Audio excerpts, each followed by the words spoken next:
Hello, everyone. Welcome to this episode of Talking About Rock. I'm Rob Edwards. Well, we've been talking about this on the last couple shows, and we're so happy to bring you back our next guest. From Sin City, the entertainment capital of the world, please welcome back one of my favorite bassists and one of my favorite people, Jon Woz from fabulous Las Vegas. Hey, Jon, glad how's to it be going here. today, man? Dude, it's great to see you. Always great to see you. Hope you've been Great. taking care of yourself. Oh, but yeah. Things have been going well out here. Busy. It looks like it's hot here, but it's not as hot here as it is Yeah. out there for you guys. No, I know. that's exactly how I feel right now is your background. Right, Yeah. right. Yeah. I've been playing for 3 hours out in the heat on Friday, Saturday, Sunday nights, out on concrete. So the concrete actually permeates the heat from your Yeah. feet after the sun sets. And then you're like, oh, okay, cool. I'll just get a fan. Well, the Right. fan is just a blow dryer. It It's just feels blowing the just like hot a air blow out. dryer. So what you have to do Yeah. is you have to bathe yourself in water so there's something to evaporate. Oh, gotcha. You Yeah. know, So, like go Ozzy every set. yeah. So for our audience and folks that don't know, you're playing out there in local band Velvet Elvis. Yeah, it is a cover group in Las Vegas. We've been together for like 4 or 5 years. We survived the pandemic, didn't lose a band member, which is shocking. And because of that, we were really allowed to hit the ground running when things opened back up. So I do Fremont Street on whatever stages. There's 3 stages down there. So they move us around. But my favorite part is closing out Sunday night at like 1 a.m. It really, puts a bookend on the weekend for everybody. You can feel everyone was like, okay, I had a good time. Yeah. And So how is it out there now? I mean, after the pandemic, things are starting to return to normal. You guys are getting back the audiences and back the crowds out there. It's kind of getting back to what it was.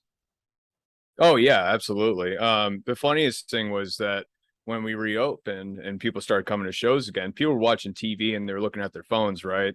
Like there was no face-to-face interaction. Right. So people are like staring at us stone faced, like, you guys are doing great. Like they weren't showing it at all. Like, can you show it with your face? Because they completely lost that aspect of the social, Interaction network type of there. thing. Yeah, Right. exactly. You're amazing, but they're just like, because they're used to staring at their phones, Yeah. But the energy's great. You can definitely tell that this is the first summer where things are really kicking off. Yeah, I think college is going to be starting this next week or so. So you can definitely feel that there's a lot of college kids out here getting their last hurrahs in, and a lot of bachelorettes too, getting ready for their wedding. It's Great. always a good time out here, and Excellent. Yeah. it never ends. That's the thing, is it just never ends. And I'm so glad to be here. Right. So, and you've been busy and you've had some other stuff going on too. I don't know if you want to tell some folks about that. Had some auditions out there as well.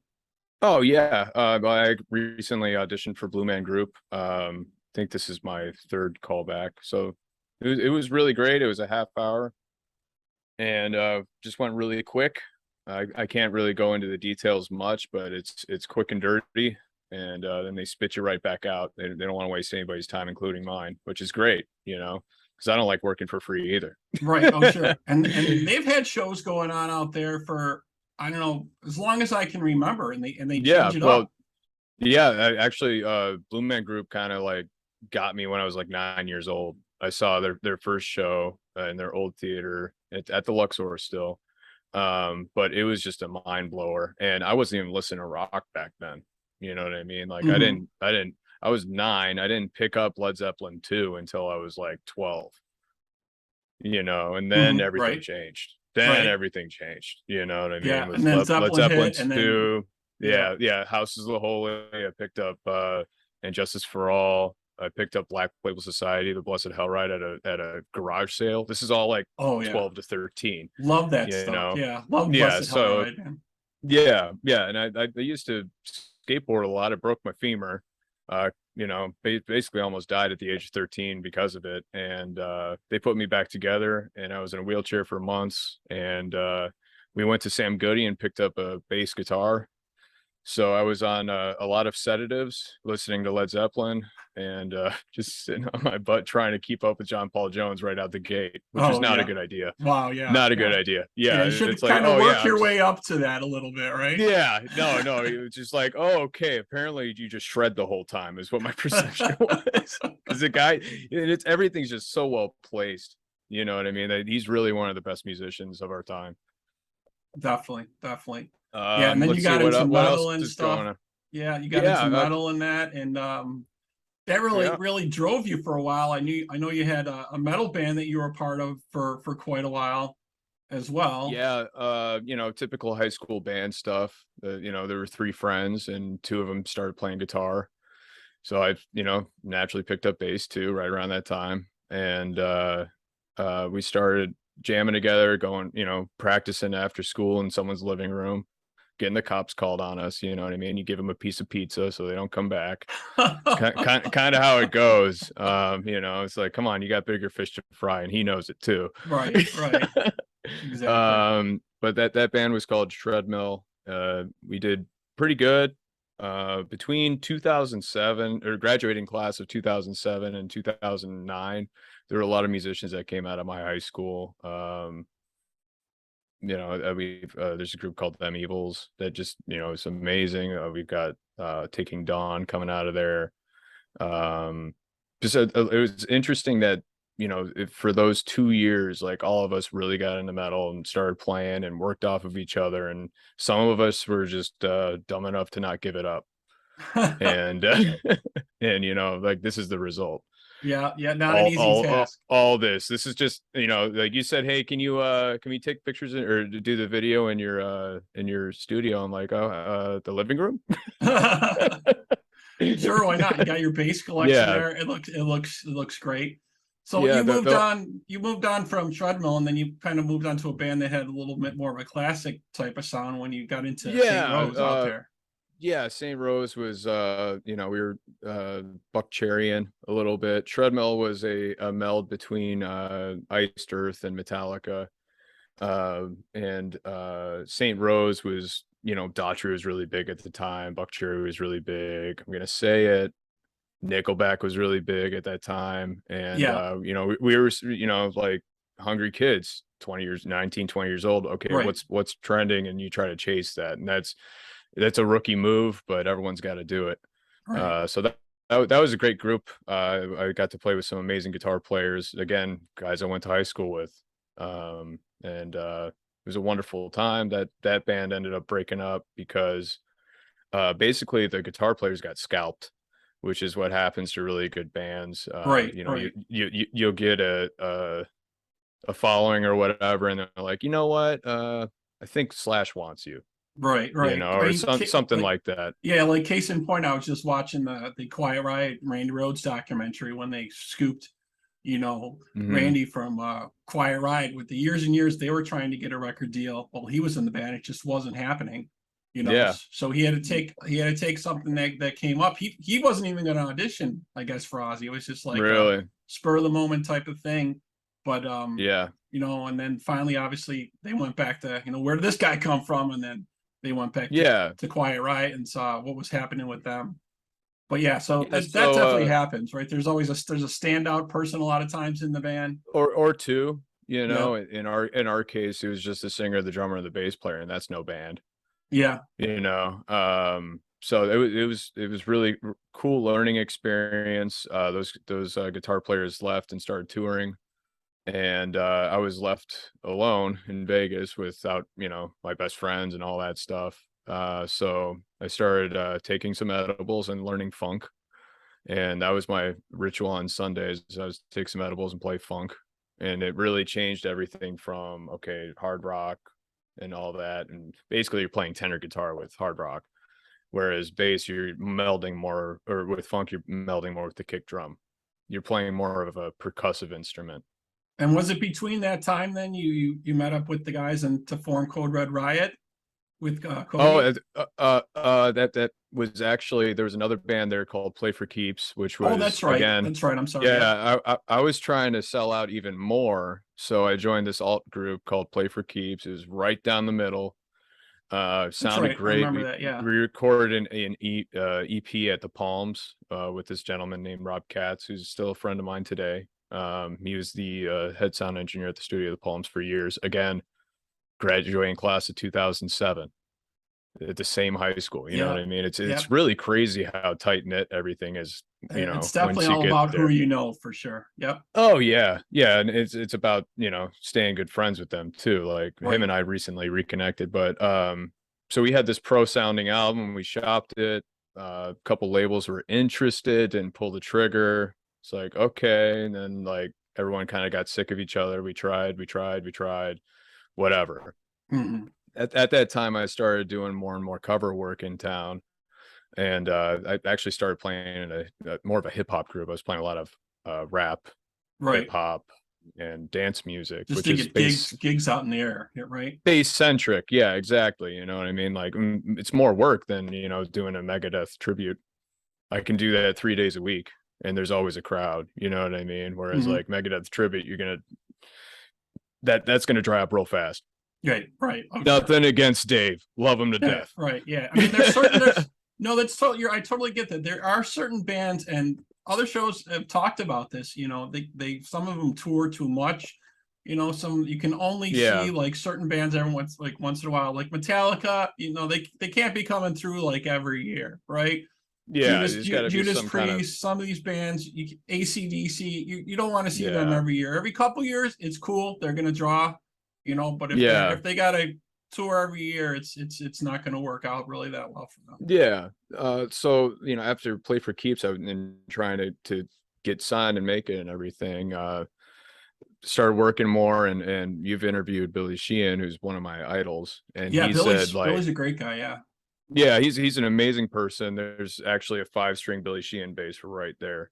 Nice. Um, yeah, Billy, if you ever want to use it, it's here in Vegas, okay? Uh he always said that, like, you know, just doing gigs is way better than practicing. It's 10 times better because you have to be on point. Your brain chemistry is the same. Your attack is going to be harder. You have to hit the instrument harder because you're competing with these other instruments, Yeah. you know. And it's at the point where now like playing seated feels weird because I've had so much time on stage. Right. Now, do you And ever video yourself and watch your performance later and kind of I see what hate it. happened or anything like? I Do you do hate that it at all? so much.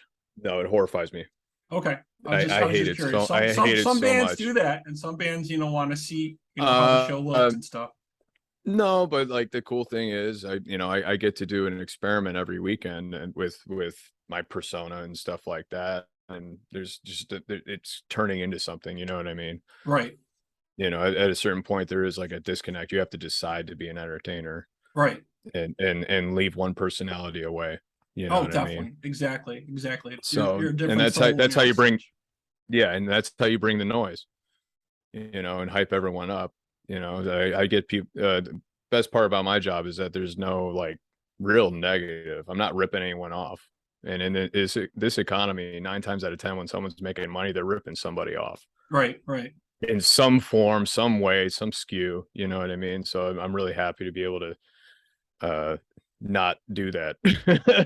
I guess the Buddhist part of me would be happy. Right. And so, how many You shows are know, you usually playing? Usually playing a couple shows a week, or? yeah, we do. Typically, we'll do 3 45-minute sets a night, and sometimes we'll do doubles. So I'll play for about, you know, 4 or 6 45-minute sets in one day. So if, you know, if you're a band that needs a bass player, that's 1/5 of my workload that you're talking about, dude. Right. Like I can, you know what I mean? I can nail a 45-minute show like that. I can learn it on the way there. Is kind of the idea is get your reps in, stay warm, and be next to an international airport, and whoever needs me will, you know, get me.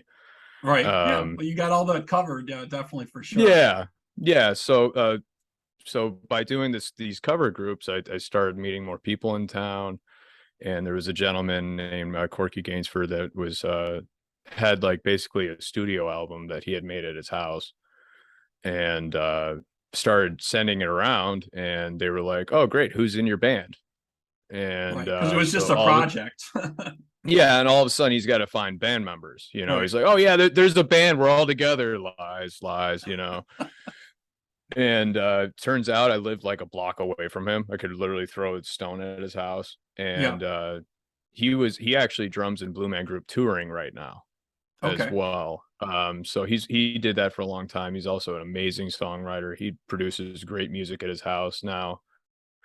And it's got a really unique sound. It's aggressive. He was a BMX biker when he was a kid, Okay. like a professional, Oh, pro. level. Okay. Yeah, and he's always been on tour. And the thing about BMX biking is like you win based on how hard you pedal. And this guy pedals at everything that he does. He's pedaling his ass off, doesn't Just going matter, that changing, stuff full force, doing, giving yeah, 110%. yeah, exactly. And with like, he's got that, like all of us, we have that nocturnal thing going on.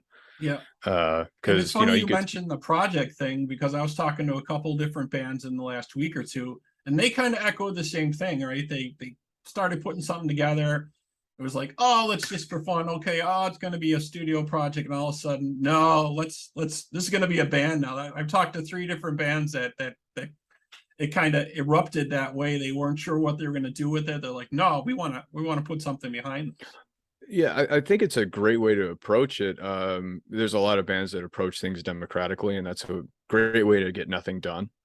So starting out with, these are the songs, this is how you play it, Right. and then going there and recording the album afterward. And there's a little bit push and pull there, but it definitely helps move things along, and labels love that. Right. You had a plan, you knew exactly what you were going to do, and you followed through and went into the studio Yeah, and did it.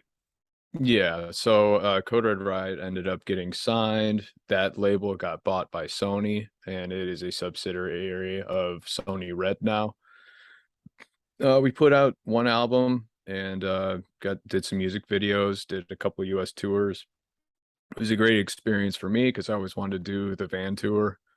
Like I'm very lucky. I get to go do the show and sleep in my own bed every night, and Right. doing that tour definitely helped it along. Right. That appreciation for that, you know what I mean? Because 15 passenger van, 4 guys, no crew. Right. It's just how it goes. You're either freezing or sweating when you Right. wake up because the van's not running because you're saving on Yeah, that gas. that definitely beckons back to the start of so many different bands, that starting out with, and they're going tour and they just got a van, they put something together, and that's kind of happening again with a lot of acts. Unfortunately, they just don't have the money and stuff to really do anything larger than that. So Oh, and yeah, we were really fortunate that, like between the label and the singer, like I didn't have to put anything up other than my time and, my gear, which is great. I lost a couple speakers on the way, but that was totally worth it. gotcha. So toured with them, and then did the album dropped, and it went well. And Corky, is gonna go back to the studio. He's doing his own thing, and if he needs me, then I'm there for him. Until then, we're cool. It's just that I'm gonna let him do his thing. Right. and Like and there's that's no you got to and trust the process. yeah, I mean, so many artists have so many different irons in the fire. I always talk to, they're not in one band anymore. They're in like 2 or 3, different Yeah, projects happening. yeah. One thing stops, another thing starts. Jill, they had to cancel the White Snakes tour, so Joel Hoekstra, hooked up with someone else, and he's out, going on tour with them. But I mean, they have to have all these different moving parts. You mentioned Billy Sheehan, he's going to be coming out with Winery Dogs touring stuff and And I've Sons of seen them. I've seen Apollo. them out here at Banff. There's an amazing, amazing show. Yeah, Oh my God. yeah, I really look forward to seeing that. I was asking him for dates a couple weeks ago, and he couldn't tell me yet, but I'm gonna have to hit him up again because Yeah. I really hope I get a chance to see him. Um, Definitely that'll be really cool. But so some of the other things that are going out there, you guys have a lot of clubs out there.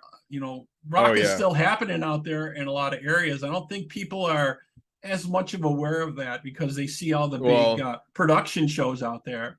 right? Yeah, like you definitely got the Blue Man groups and the Cirque du Soleil and all that stuff, and it's available every night, and it's really disheartening for a lot of bands because like, are they gonna go see Blue Man group or are they gonna go see your local Right, band? right. Well, I know one of So the big, there is a dichotomy, but we got a lot of bangers coming through. Like if you're looking for rock and roll, there's no better place than Fremont Street, in my opinion. Yes, the group I play with is called Velvet Elvis, and we do like everything. We have like 7 sets of 45 minutes that we pick through. So we have everything from like Come On Feel the Noise to, I don't know, some Usher. You right. know what So I you mean? got a Like really, really wide yeah, spectrum. we can even go country if they need us to, and we've done it before. We just had Hoobastank play. Sebastian Bach just did Fremont. Yeah, he lives out Um, there now. yes, he does. Yeah, Yeah, a lot of, and a yeah, lot of, I was going to mention that a lot of folks have started moving out there. Geezer Butler lives yeah. out there now. Eddie Trunk lives out there part I time think now. Appleseed's been out here for a minute too. Yeah, and Yeah, it's kind of odd because it's kind of switching. It was, Nashville was starting to be, really hot for rock music, and I speak to a few bands from out there, and it's not happening out there. Clubs are closing. It's really hard to get gigs out there now. So I think more stuff is starting to heat up in Vegas, as they would say. oh And yeah, yeah. I mean, thank God nothing closes because you have to come out after dark. You got to come out at 8 and then hang out until 4, and that's your day. right, 8 right, p.m. to 4 a.m. You know what I mean? And it's like 95 degrees that whole time. So that's how you'd be able to survive it. right. And But and what you we get, mentioned you mentioned Fremont Street, so that's usually like open yeah, like shows, right? Free shows, right? yeah, they're free shows. You just got to walk through a metal detector, no big deal. Let's see, it's why simple plan. Just played on 3rd Street out there. There's 3 stages out there, and they all sound amazing. They all have their own little quirks. And the crew out there is just incredible, and the how much they know. I'm beginning to learn about producing Right. and the difference between live production and in the studio. Yeah, they have Let's they see, have like so many different things. Like you said, you mentioned Sebastian Bach when he performed there, and they have yeah, all kinds of different acts out there. And yeah. if folks out there haven't been there yet to the Fremont Street experience, it's really cool. It's not just live music. There's shops and there's different things going on. There's topless nuns. There's midget Elvis. I'm actually friends with the midget Elvis in town. He's an amazing person.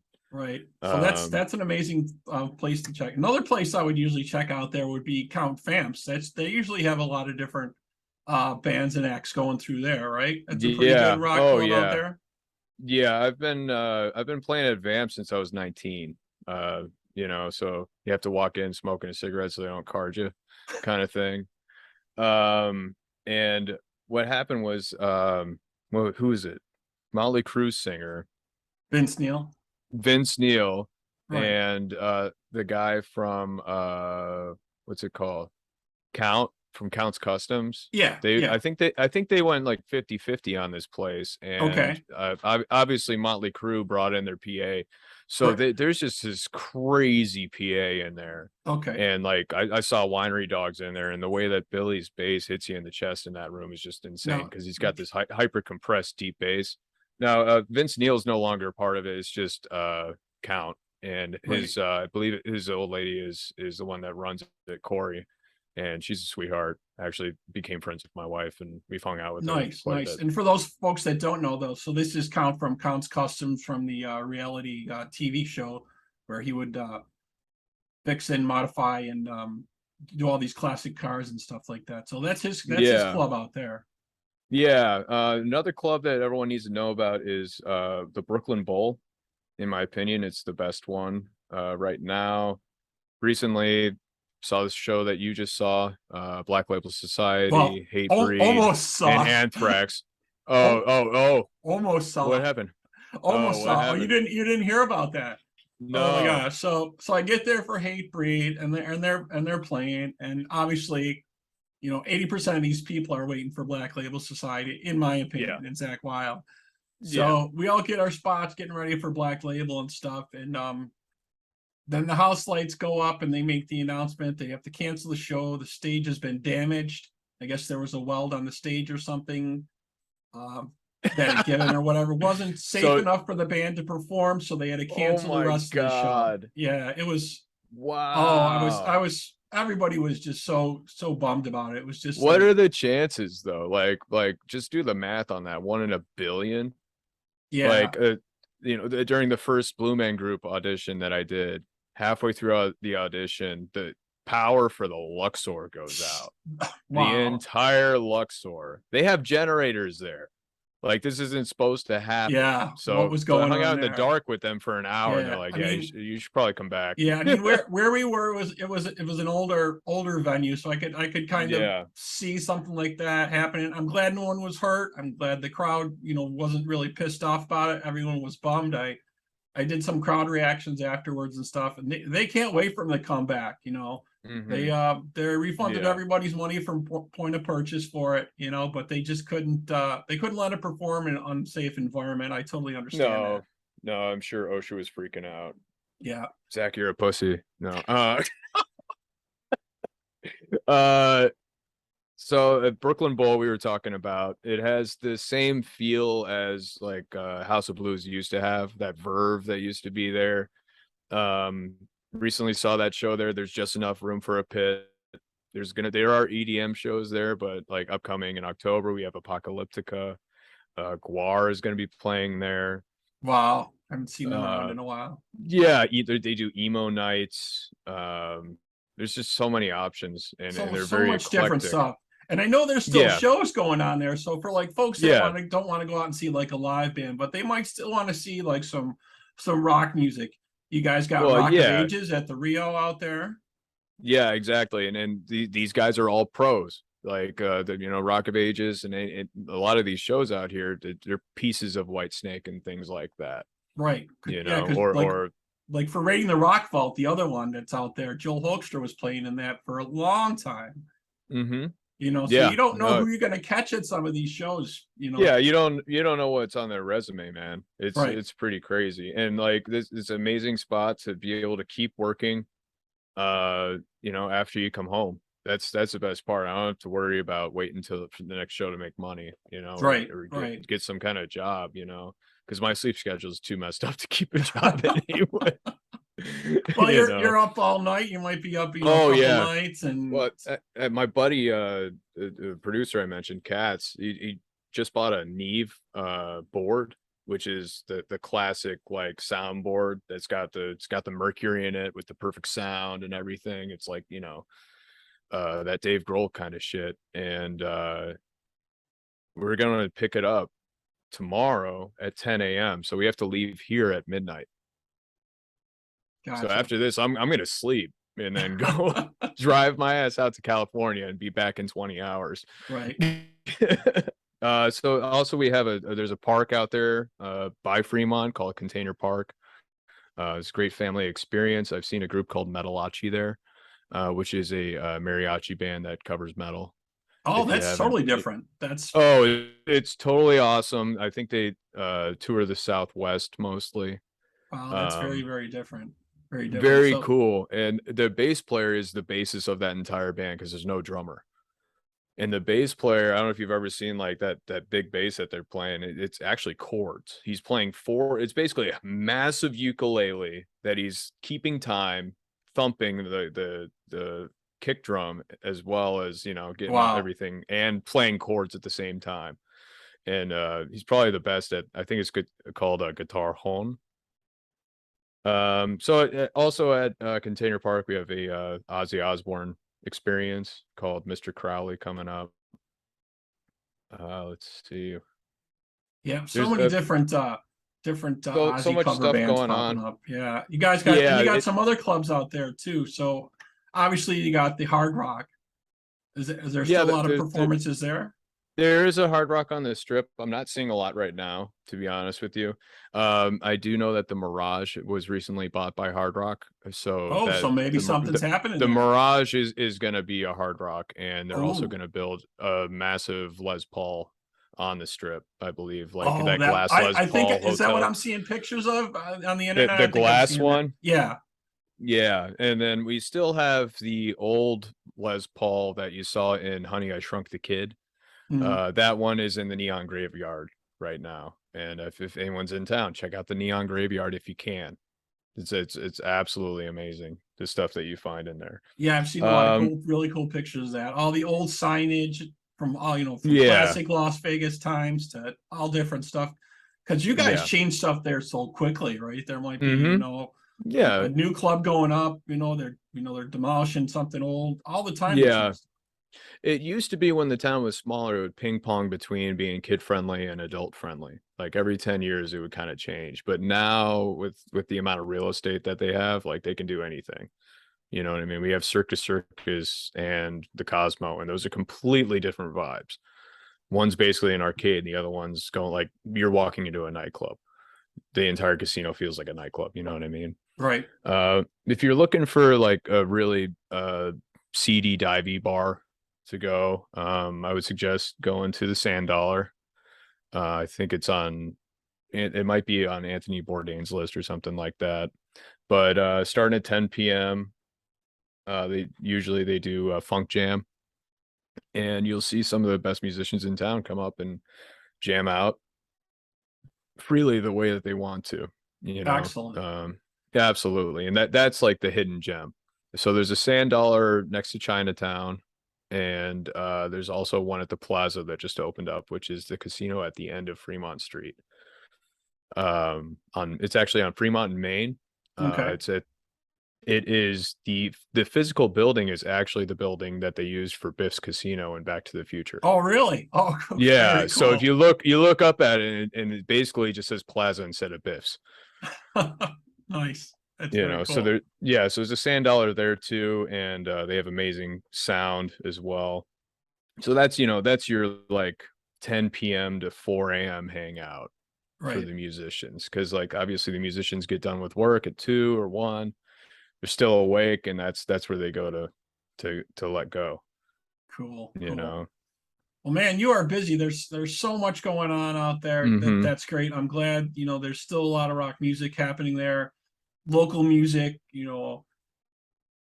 original music, I hope is still happening as well. Oh yeah. I actually just connected with a band called The Hire, and they're dropping some new music. I don't know if you remember The Hire, but they were like an early 2000s group, and they released some dates. So if you want to check out those dates, I'm in Las Vegas and also on the West Coast. They do have some dates on the East Coast, but I will not be gigging with them on those. Okay, cool. Well, yeah. Jon, thank you so much for checking in with us, man, letting us know what's going on with you, what's going on in the Vegas area. If you folks are out there, want to check out some of those clubs, some of those shows, obviously go check out Jon and Velvet Elvis and his upcoming You can always dates. Come up and say hi. Right. You can always say hi. Yeah, and his upcoming dates he's going to have with The Hire, and we're so glad we could bring him back to the show for you. It's been a while since we got to chat with you. I think we chatted with you a couple of months back, though. But thank you so much for coming back with us. Yeah, man. I'm always here for you. Thanks. Excellent. So if you folks out there have comments or questions for us, please feel free to email us at talkingaboutrock@gmail.com. Like us and follow us on Facebook, Instagram, and Twitter. And as always, for this video and for others, subscribe to our YouTube channel. And for the audio, you can get all our podcasts on all the streaming services. Jon, again, thank you so much for being with us today, man. Thanks. Have a good day. You